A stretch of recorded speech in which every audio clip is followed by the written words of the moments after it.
আসসালামু আলাইকুম ভাই, আপনি কি সেই সদর? এই গ্রামে এসে বুঝলাম আপনার কত কদর। শুনেছি আপনার কচু আছে, বেচতে আপনি চান। দেখি আমি কিনতে পারে কি, বলেন দেখি দাম। তোমার সালাম, সদর আমার নাম। কচু আমি বেচবো ঠিকই, যদি পাই ন্যায্য দাম। কচু যখন চাষ করেছি বেচতে তো আমার হবেই। 2 লাখ টাকা বিঘে হিসাবে দাম বলেছে কবেই।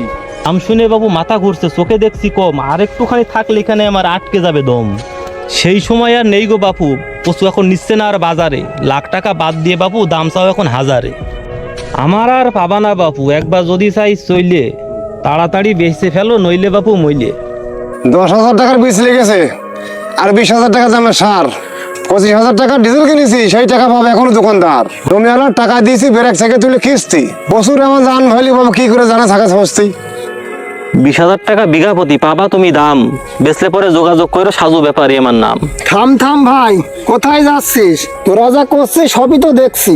ভেবেছিলাম আর কথা বলবো না, কিন্তু চুপ থাকার হলো না। নিজে থেকে উপকার করি বলে পাই না তেমন কোন দাম।